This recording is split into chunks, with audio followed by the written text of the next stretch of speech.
이 시간 우리 칼빈 30주제로 풀어쓴 기독교 강요 살펴보도록 하겠습니다. 지난주에 이어서 두 번째로 율법에 대한 칼빈의 강론입니다. 근데 이 율법에 대한 칼빈의 강론이 제법 의미가 있고 중요한 부분이 있습니다. 그래서 사실은 이게 요약본이라 하나하나 다 의미가 배어져 있는 그러한 문장들이거든요. 근데 다 설명하면 너무 오래 걸릴 것 같아요. 그래서 중요한 부분을 제가 픽업해가지고 설명을 드리도록 하겠고, 오늘은 책으로 보면, 책을 갖고 계신 분들은 117페이지 9포인트 2 율법의 중보자 그리스도 117페이지 여기서부터 시작이 됩니다. 아마 밖에 유인물을 이 진도에 맞춰서 프린트아웃을 해놓으셨을 겁니다. 혹시 책을 놓고 오신 분들은 밖에 유인물을 참조하시고요. 오늘은 우리 장선희 집사님께서 낭독 수고해 주시겠습니다. 네, 그럼 낭독 부탁드립니다. 하나님은 선하고 완전한 규범으로 율법을 주셨다. 율법에는 명령과 함께 약속이 포함되어 있다. 그리스도는 모든 믿는 자에게 구원을 이루기 위하여 율법의 마침이 되신다. 마침은 완성으로서의 끝을 의미한다. 주님은 율법을 폐하려 하심이 아니요 완전케 하러 오셨다. 그리하여 율법의 1.1획이라도 폐하지 않고 다 이루셨다. 예수 그리스도는 제사장 왕으로 오셨다. 다윗은 모세의 율법 아래에서 왕국을 이루었다. 구약 백성은 레위 지파와 유대 지파, 다윗의 후손 사이에 오실 주님을 마치 이중의 거울을 들여다보듯이 보았다. 새로운 복음이 없듯이 새로운 율법도 없다. 다만 새 시대를 사는 새로운 은혜의 백성이 있을 뿐이다. 주께서 새 은혜의 영을 부어주심으로 자신의 의를 언약의 백성에게 전가하시고 그 은혜의 옷을 입은 율법을 온전히 지켜 행할 수 있는 자리에 세우셨다. 율법 조문은 죽이는 것이나 그리스도는 살리는 영이 되셨다. 그 영이 이제 성도들에게 부어졌다. 이것이 율법을 완성하셨다는 의미이다. 네, 자, 이 하나, 두 개, 세 문단을 봤는데 여기 하나하나 살펴볼게요. 첫 번째 문장에 하나님은 선하고 완전한 규범으로 율법을 주셨다. 우리 기독교인들이 가지고 있는 생각은 율법은 썩어 죽어질 것이다. 이 바울에 의해서 그 영향을 받죠. 그게 틀린 말이 아니에요. 바울 말 다르고 칼빈 말 다른 게 아니에요. 근데 이렇게 생각하시면 돼요. 율법에 껍데기 같은 게 있어요. 거칠애 같이. 유대인들은 이걸 잡은 거예요. 그러니까는 바울은 율법에 대해서 거칠애 잡고 있는 건 잘못된 거다라고 이야기를 한 거고, 칼빈은 그 거칠애를 이야기를 한 게 아니라 하나님이 주신 율법의 특징을 이야기를 한 건 거예요. 근데 여기에서 우리가 신약 성경에 보면 예수 그리스도가 율법의 마침이다라고 얘기를 하잖아요. 예수님이 내가 율법을 어기로 온 게 아니라 율법의 마침이다라고 얘기를 하시잖아요. 율법의 마침이다라는 뜻이 뭔가요? 예수님이 모든 율법의 완성자라는 의미예요. 근데 이거를 어떻게 이해를 받아들여야 되느냐라고 생각하면, 하나님이, 자, 처음부터 하나님이 율법을 주셨어요, 인간들에게. 그리고 그 율법대로 지키고 살면 하나님의 백성이 된다라고 했잖아요. 그래서 우리가 생각할 때 이 율법이 우리에게 무언가를 요구하고 학교 다니면은 사감 선생님이 이야기를 하는 것처럼 이거 안 돼, 이거 안 돼 하는 느낌을 우리는 갖고 있어요. 그래서 율법이 부담스럽고 예수님이 율법의 마침이다라고 하니까 정말 잘 지켰나 보다 이렇게 생각을 한단 말이죠. 근데 그게 완전 틀린 것은 아닌데 완벽한 이해는 아니에요. 어디에서부터 시작해야 되냐면, 제가 신학을 하고 성경 공부를 하고 말씀을 준비하다 보면 인간에 대한 이해가 굉장히 중요하다라는 걸 느낍니다. 무슨 내용이냐? 우리 인간의 상태에 대한 정확한 진단이 그 다음에 필요한 것을 불러와요. 예를 들어서 이런 사람 있잖아요. 내가 안 보이는 하나님을 믿냐, 내 주먹을 믿지 하는 사람은 자기에 대해서 정확하게 이해를 못하는 건 거예요. 자기가 얼마나 불완전한 존재인지 자기가 모르는 거예요. 자기가 주먹을 믿지라고 얘기를 하지만 그 사람도 회사 가서 힘들고 상사한테 뭐 욕먹고 뭐 잘리니 어쨌냐 하면 처자식 생각나서 힘들어서 술 퍼마시고 불완전하면서 내가 안 보이는 하나님이 있냐, 내 주먹을 믿지, 이런단 말이에요. 자기에 대한 자기 인식이 다른 건 거예요. 자기 인식이. 그러니까 모든 것에 대한 인생의 답은 어디에서부터 출발하냐면 내 상태에 대한 정확한 이해로부터 시작해요. 왜냐하면 내가 부족하다라고 느끼는 사람이 채울 게 필요한 거지, 내가 완벽하다고 하는 사람이 채울 게 뭐가 있어요. 교회에서 보면 우리 교회는 그런 사람이 없어요. 그런 사람이 없는데 교회에서 보면 자기가 신앙생활 오래 해가지고 아는 게 많대. 목사님이 무슨 얘기하는 줄 안대. 그러니까는 자기는 잘 알아서 한대. 그런 사람이 정말 하나님의 말씀이 하나도 안 들어가요. 왜? 나는 이미 다 아니까 채울 게 없는 거예요. 그렇잖아요. 근데 이런 식으로 율법에 대한 이해를 하려면 인간에 대한 자기 이해를 해야 되는 거거든요.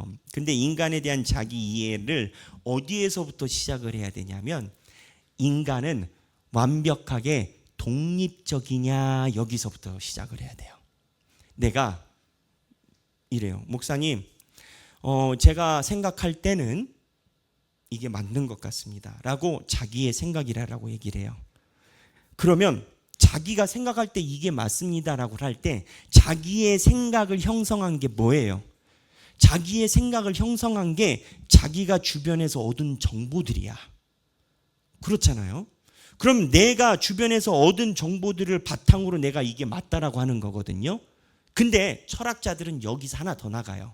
네가 얻은 정보들에 대한 객관성은 어떻게 얻냐라는 거예요. 그러니까 사람들이 고집 부리거나 내가 맞다라고 할 때 대부분은 자기가 취합한 정보를 바탕으로 내 고집이 맞다 이렇게 주장을 하거든요. 근데 철학자들은 여기서 그래, 그러면 네가 취합한 정보들에 대한 필터링은 누가 하냐라는 거예요. 정보가 틀리면 결과가 달라지는 거예요. 지금도 뭐 대선 개입설이니 가짜설이니 뭐 6.25 전쟁이 뭐 무슨 여러 가지 설이니 그러한 음해론자들이 많잖아요. 이 음해론자들은요 거의 신앙의 단계예요. 무슨 이야기를 해도 말을 듣지 않아요. 굳이 한국에만 음해론자가 있냐? 미국도 있어요. 유럽도 있어요. 일본도 있어요. 각 나라마다 음해론자들은 다 있어요. 근데 이 음해론자들의 특징이 뭐냐? 그들이 다루고 있는 정보가 정확하지 않아. 근데 본인들이 가지고 있는 정보가 정확하다라고 생각해. 여기에서부터 문제가 시작이 되거든요. 무슨 얘기냐? 인간은 근본적으로 모든 생각이 주어진 정보에 의해서 생각을 가져가요. 누구나 다 마찬가지예요. 소위 객관적이라고 이야기를 하는 것도요, 여러 사람들이 본 팩트라고 하는 정보를 바탕으로 내 생각이 서는 거예요. 그래서 유명한 철학자 가다머라는 사람은 1900년도에 근대사에 등장한 사람인데, 인간은 철저하게 독립적인 인간이 아무도 없다라고 얘기를 했어요. 쉽게 얘기를 하면 인간은 기본적으로 다 영향 안에 있다라는 거예요. 아버지의 가르침이든 이것도 영향인 건 거예요. 아버지의 정보, 아버지가 이야기를 해요. 야, 옛날 아버지, 여자가 시끄러우면 집안의 그릇이 다 쪼개진다.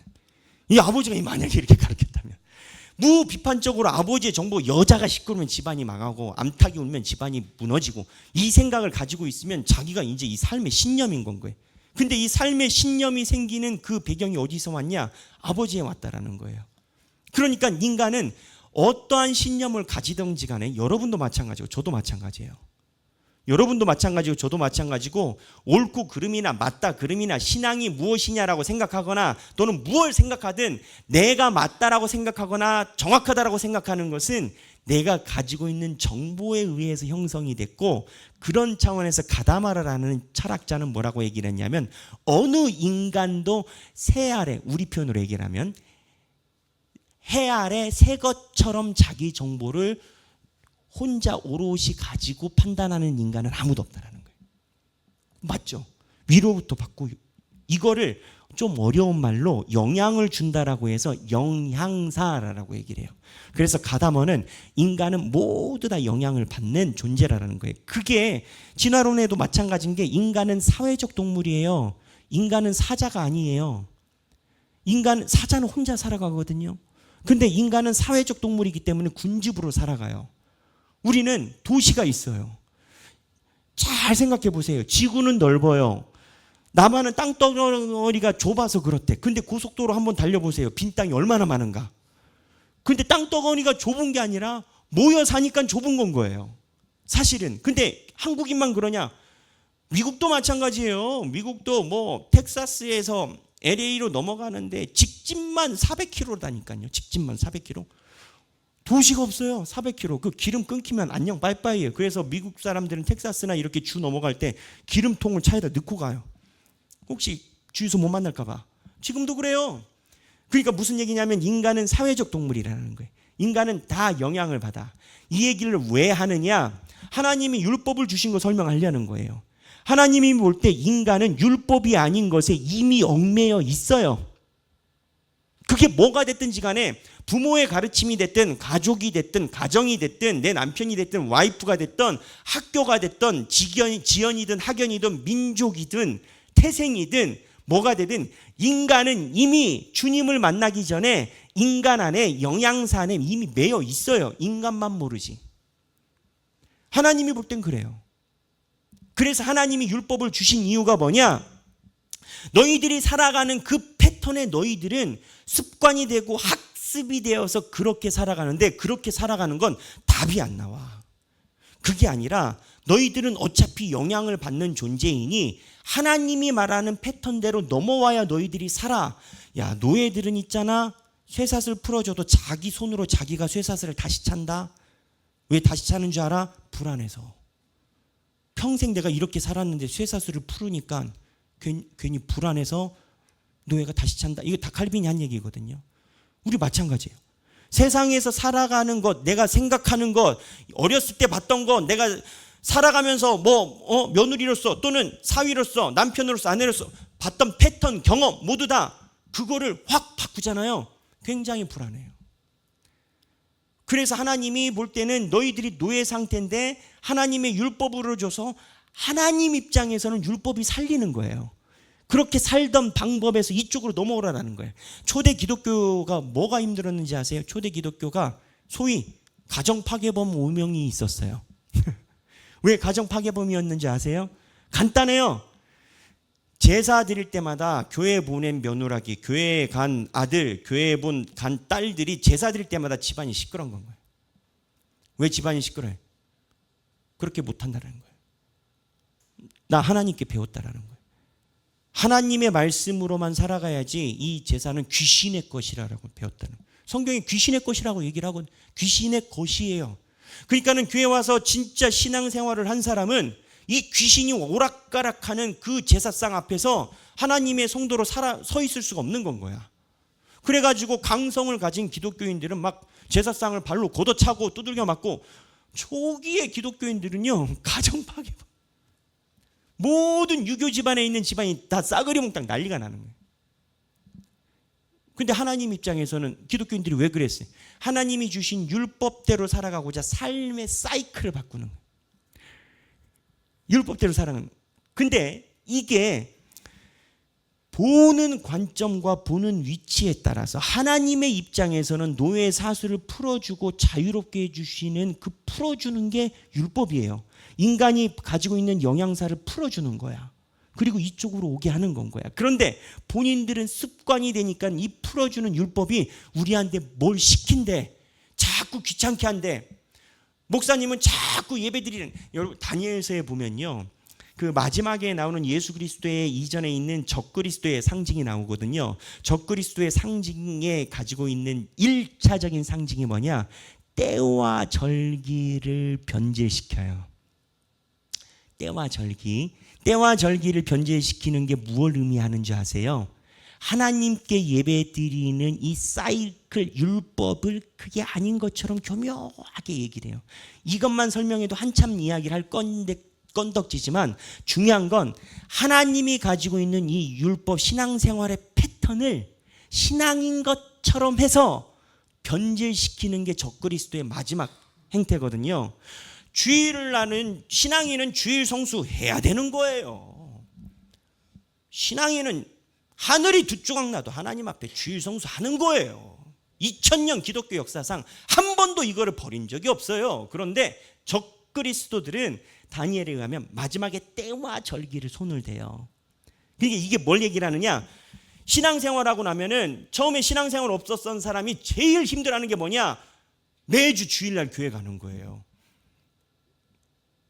그전엔 안 그랬거든.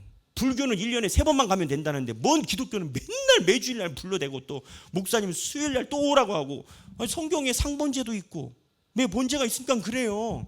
유대인들은요 예배가 하루에 몇 번이었어요. 성경에 그렇게 얘기를 하니까 금요일 오라고 하고, 무슨 놈의 기독교는 이렇게 부르면 사람을 못 살게 군다냐 생각하는데, 이게 소위 자기가 가지고 있는 삶의 면역 체계를 바꿔가는 겁니다. 이걸 누가 요구를 하냐? 목사님이 요구한다고 이렇게 때와 절기가 생기겠어요? 그러지 않아요. 성경에서 이야기라는 때와 절기를 가져가는 건 거예요. 성경에서 이야기라는 때와 절기를 가져가니까 내 삶의 모든 것이 바뀐다라는 거예요.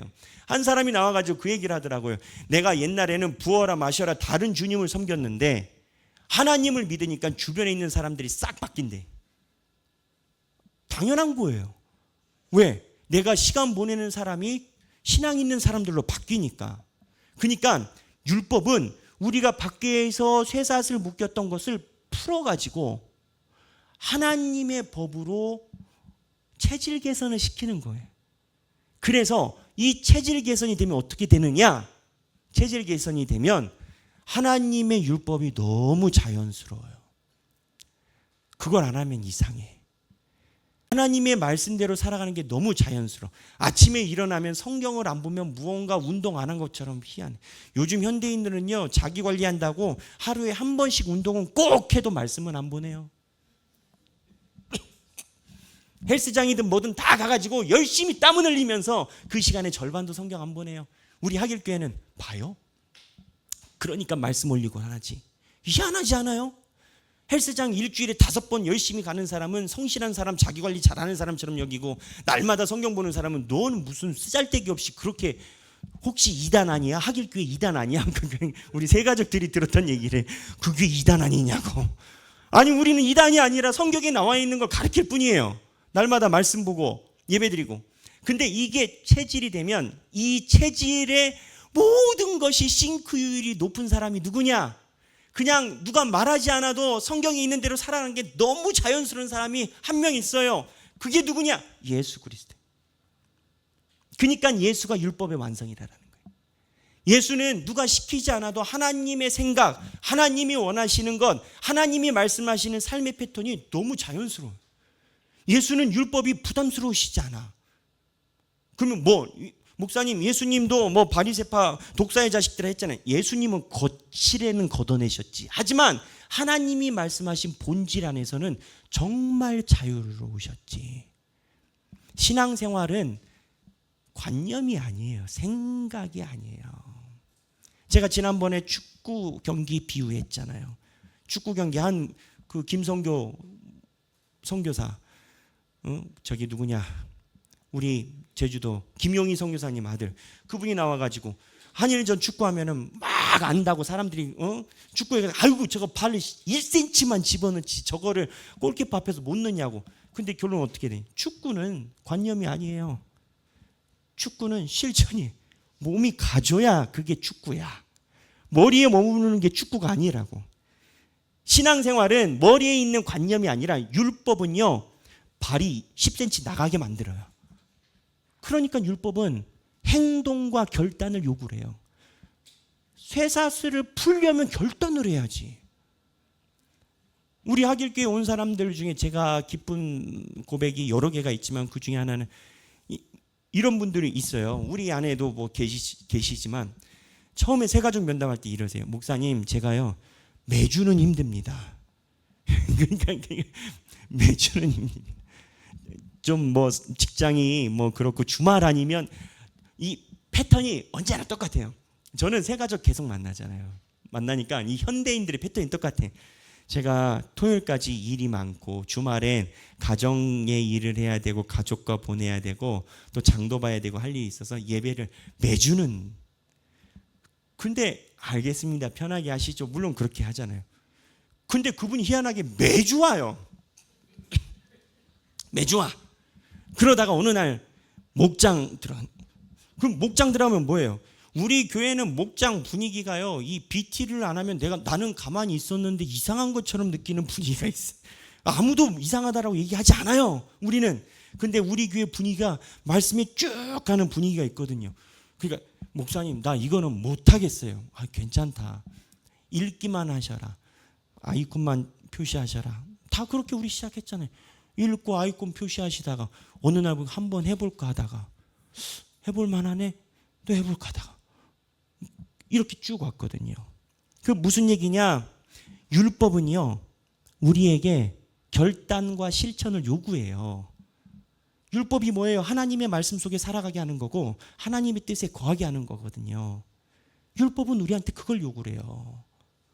그렇기 때문에 율법의 완성이 예수 그리스도라는 뜻이 이러한 차원에서 우리는 세상의 노예로 있었던 것에 대해 얼마나 자유롭게 살아가지만 때로는 그게 너무 자유로워서 그게 자유인 줄 알아요. 그게 자유인 줄 알아요. 그런데 그게 자유가 아님을 율법이 알려줘. 야, 너 그렇게 살아봤자 헛되고 헛되다. 전도서에 헛되고 헛되니. 죽어도 헛되고 죽기 전에도 헛되고. 언제 정신 차릴래? 전도서는 이러니. 하나님이 아닌 다른 패턴에 의해 삶을 가져가면 그 안에서 내가 굉장히 자유로운 것 같고 우월감을 가져갈 것 같고 성공할 것 같지만 세계적인 부자도 뛰어내리더라니까요. 재벌들도 건물에서 뛰어내리더라니까요. 네. 그게 성공할 것 같으면 인류사가 그거를 이야기를 하지 않았겠어요? 인류사는 그렇게 얘기를 하지 않거든요. 인류사의 금원 중에 하나가 뭐예요? 굳이 기독교가 아니에요. 인류사의 모든 나라 가봐도 재물을 탐하는 자는 해서 이러한 격언과 속담이 모든 나라에 다 있어요. 그거 신기하지 않아요? 그거 신기하지 않아요? 민족과 종교를 불문하고 재물에 대한 탐하는 것에 대한 비전과 식견이 모든 인종과 모든 종교에 다 있어. 그걸로 될 것 같으면 그게 노예이겠냐고요. 안 된다. 그러니까 율법이 불러. 야, 너 쇠사슬 풀자. 풀려면 뭘로 풀어야 돼? 율법으로 풀어야 돼. 율법으로 풀면 어떻게 하겠어? 네가 쇠사슬에서 발을 빼야지. 작고가 열렸는데 왜 아직 발을 그대로 있어? 아, 난 풀린 걸로 만족한다고. 이 앞에 쇠사슬이 풀려 있으니까 이로 됐다고. 아서라, 발 빼라. 이게 율법이에요. 그러면 나중에 어떻게 되느냐? 목숨과 같이 하나님의 주일 성수를 지키고 성경에서 말씀하신 대로 살아가려고 하고. 왜? 무서워서가 아니에요. 무서워서가 아니에요. 거기에 영원한 삶이 있음을 확신하기 때문에 그걸로 가는 거예요. 그래서 율법은 모든 것의 마침이다라고 이렇게 일가를 하고, 율법조문은 자 보세요. 이제 본문을 보면 두 번째 줄 9장 2의 율법의 중보자 예수 그리스도 첫 줄 읽었잖아요. 그래서 두 번째 줄에 그리스도는 모든 믿는 자에게 구원을 이루기 위하여 율법의 마침이 되신다. 예수가 율법의 마침이 되신다라는 거예요.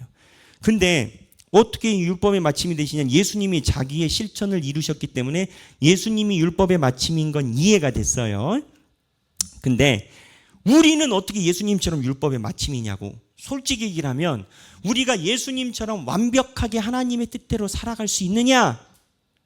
못해요. 하나님도 그걸 바라지 않아요.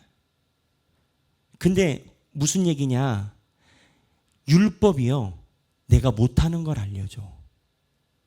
희한해요. 이게 다음에도 필요하면 좀 더 길게 얘기를 할 건데, 자 보세요. 지식은요, 내가 아는 것과 모르는 것으로 나눠져요. 그죠? 근데 고급 지식은 뭐냐면 내가 아는 것과 모르는 것을 정확히 아는 거예요. 지혜로운 자는 아는 것과 모르는 걸 정확히 아는 자예요. 그 무슨 얘기냐? 다 아는 게 아니에요. 내가 아는 것을 명확히 알고 내가 모르는 것을 모르는 거구나라고 명확히 아는 게 지혜자예요. 근데 지혜자가 아닌 사람들의 특징은 뭐냐? 내가 아는 것이 한정되어 있는데 모르는 것도 아는 것처럼 이해하는 게 제일 바보예요. 그래서 뭐라고 얘기를 하느냐? 지금 제가 하는 얘기는 소크라테스 얘기를 하는 거예요. 소크라테스가 이 얘기를 했거든요. 소크라테스가 네 자신을 알라. 그게 모든 것의 지혜자의 보폭이다라고 얘기를 해요. 네 자신을 알라는 게 뭐냐? 내가 아는 것과 모르는 것을 명확하게 알고 모르는 걸 모르는 거라고 인정을 해야 아는 게 늘어나요. 근데 내가 조금 더 알았다고 모르는 걸, 그러면 이거에 대한 실수가 어디서 나타나느냐? 희한하게요, 지식이 적은 자한테서 나타나지 않아요. 지식이 적은 자는 오히려 내가 모르는 게 많다를 깔고 가거든. 근데 지식이 많은 자들은 내가 지식이 늘어났기 때문에 모르는 것이 적어졌다 생각을 해요. 근데 지식이 늘어나면 늘어날수록 모르는 거는 똑같이 비례적으로 더 늘어나요. 조명이 밝으면 그림자가 선명해요. 조명이 어두우면 그림자가 불분명하거든요. 신학자의 가장 완성은 내가 모르는 걸 주합해서 모르는다라고 이야기를 하는 게 신학의 완성이에요. 더 깊이 알아가고 하나님의 말씀에 더 들어가면 내가 아는 것이 깊어지는 만큼 모르는 것에 대해서도 분명하게 늘어나요. 이해되시죠? 아는 게 늘어나는 것만큼 모르는 것도 비례적으로 늘어난다고요. 그런데 어느 순간 내가 많이 알다라고 생각해서 모르는 걸 모르는 것으로 여기지 않아요. 대충 얼마 부려서 이런 거겠지로 가. 그 순간 소크라테스가 이야기를 한 네 자신을 알라라고 한 것에서 이탈이 된다라는 거예요. 근데 소크라테스가 이 얘기를 하기 전에 이미 성경에서 얘기를 해놨어요. 소크라테스가 400년 전 사람이거든요. 기원전 400년 전. 성경은 그 전부터 달 때부터 얘기를 해놨어요. 무슨 얘기냐? 율법의 기능이 이거예요. 내가 모르는 걸 명확하게 가르쳐줘요. 모르는 걸 모른다라고 명확하게 하는 게 지혜거든요. 율법은 내가 못하는 걸 정확하게 지적해줘요. 내 생각으로는 내가 할 것 같았어. 1년 52주 주님의 전에 나와 주일 성수를 할 것 같았어. 근데 1년이 지나서 체크해보니 몇 주가 날아갔어. 그거를 율법이 이야기하는 거예요. 내 마음은 안 그랬던 것 같은데 지나놓고 보니 체킹해보니까 나가. 이게 율법인 건 거예요. 근데 율법이 이 체킹을 왜 하냐? 내 본 모습을 알게 되면 결론 어떻게 되냐? 이걸 어떻게 채워요? 그러니 예수님이 대신 나를 위해서 채워주시지 않으면 이게 해결이 안 되는구나를 알게 돼. 내가 안 되는 걸 아는 사람이 예수를 필요로 하는 거예요. 내가 부족하다라고 느낀 사람이 예수의 보혈의 피가 필요한 거예요. 율법에 의해서 내가 이게 안 되는구나, 완성이 안 되는구나 느낀 사람이 주 앞에 엎드려 기도하는 거예요. 그걸 율법이 알려주는 거거든요. 그러니까 율법의 마침이라는 건 예수님 스스로를 놓고 이야기를 할 땐 예수님의 완성을 이야기를 하지만 우리가 율법의 기능을 볼 때 율법은 우리에게 우리가 아는 것과 모르는 것, 정확히 할 수 있는 것과 안 하고 있거나 못하고 있는 것을 율법이 명확하게 가름타요. 그래서 초대교회는 제가 몇 번 얘기를 했지만 세문안교회에서 우리나라 한국 기독교 역사 매 회기 분기마다 직분자들을 줬다가 취소시키는 사례가 어마무시했어요. 한 노예 보고에 하면 한 회기년도에 한 400명이 올라왔대. 직분을 줬어 작년에. 근데 올해 취소시켰어. 목사님 사랑이 없네. 그건 사랑이에요. 그게 왜 사랑이냐? 아는 것과 모르는 것을 정확하게 알게 해주는 건 거예요. 그게 사랑이지. 정확하게 가르쳐주지 않고 썩어 문드러져 가는 것을 그대로 방치하면 그건 누구를 위함이에요? 교회를 위함이에요? 예수 그리스도를 위함이에요? 본인을 위함이에요? 현대인들한테 저는 대놓고 이야기를 해요. 주일 성수하고 성경에 11조 한번 쳐봐라. 구약 성경에 11조가 얼마나 검색해서 얼마나 많이 뜨는가. 세상에서 이야기를 하더라도 나는 하늘이 두 조각 나도 성경에 있는 이야기대로 말할 수밖에 없고, 율법의 기능이 하나님이 말씀하시는 거고, 그러면 현대인들이 다 싫어해요. 근데 그것을 통해서 분명히 알잖아요. 아, 내가 신앙생활이 대단한 것 같지만 주 앞에 아무것도 아니구나. 그 얘기를 목사가 해야지 누가 하겠어요? 목사님이 성경의 말씀을 얘기할 때, 아, 내가 신앙생활을 대단한 것 같지만 우회에서 이래저래 가나다라 마바사 아자착한 것이 나도 주 앞에서 부족한 게 있지. 결론은 어떻게 돼요? 지옥 가라는 게 아니라 주님의 옷자락 붙잡고 쇠사슬 해서 발을 빼게끔 하는 건 그렇잖아요. 그냥 율법의 마침이라는 율법의 기능이, 예수님을 놓고 보면 예수님이 완성이요 모범을 보여주셨지만 우리가 예수님을 따라서 살려고 마음을 먹어보면 안 되는 걸 알려줘요. 소크라테스의 말을 굳이 빌리자면 너 자신을 알라 할 때 율법이 우리의 자신을 누구보다도 잘 보게 해줘요. 지식은 두 개다. 내가 아는 것과 모르는 것. 근데 어느 순간 아는 것이 늘어났기 때문에 모르는 것을 퉁쳐서 아는 것처럼 여기는 그 시절이 인간은 다 온다.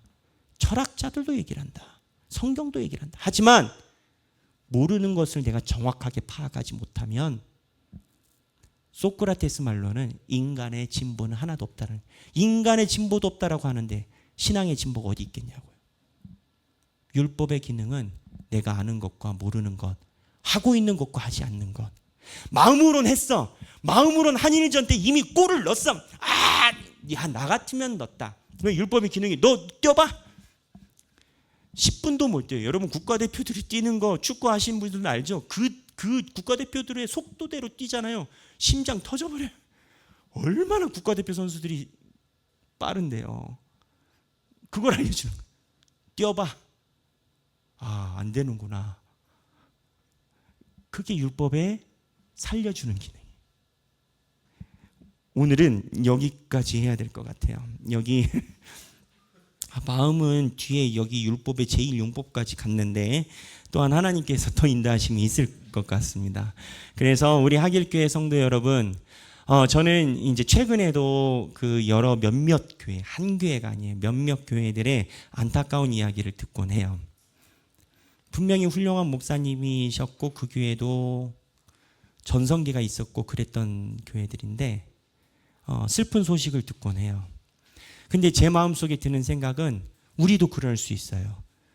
우리도 가지고 있는 모든 것이 모래와 같이 될 수 있어요. 근데 하나, 말씀에 대해서 집중하여 살아가고 주님의 말씀을 의지한다면 다 잃어도 하나님의 말씀의 그 영원한 생명은 주께서 뺏지 않으시리다라는 생각을 해요.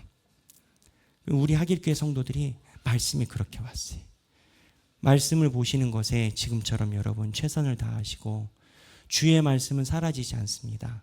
풀은 마르고 꽃은 시드나 주의 말씀은 영원해라고 이사야서에서 이미 얘기를 했습니다. 우리가 투자를 한다면 변하지 않는 불변동 자산에 투자를 해야 똑똑한 사람 아니겠어요? 신앙생활이 여러 개가 있어요. 우리가 신앙생활을 투자로 본다면 절대 변하지 않는 자산에 내 시간과 열정과 돈과 명예를 부어야 지혜로운 것 아니겠어요? 그게 뭐냐? 말씀이에요. 그래서 하나님의 말씀에 살아가는 저와 여러분이 되시길 주님의 이름으로 축원합니다. 제가 기도하겠습니다. 주여, 우리가 주님의 은혜로 예수님처럼 율법 안에서 자유롭게 하여 주옵소서. 그리하여 예수님의 은혜로 우리 또한 완성이 되게 하여 주옵소서.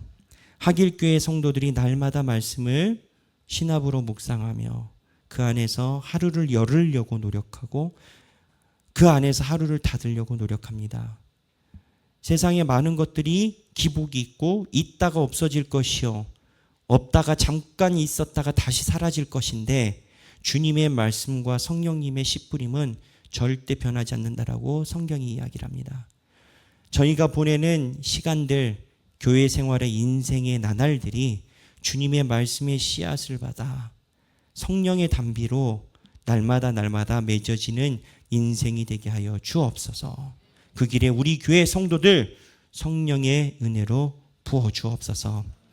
이제는 우리 주 예수 그리스도의 은혜와 하나님 아버지의 극진하신 사랑과 성령님의 감동감화 교통하심이 하나님의 말씀을 사모하고 하나님의 말씀을 바라볼 수 있는 안경을 또한 사모하고 하나님의 말씀을 배울 수 있는 배움을 사모하며 주님의 전에 모여있는 모든 하길교회 성도들 머리 위에 지금으로부터 영원토록 함께 계시길 성부와 성자와 성령의 이름으로 간절히 축원하옵나이다. 아멘.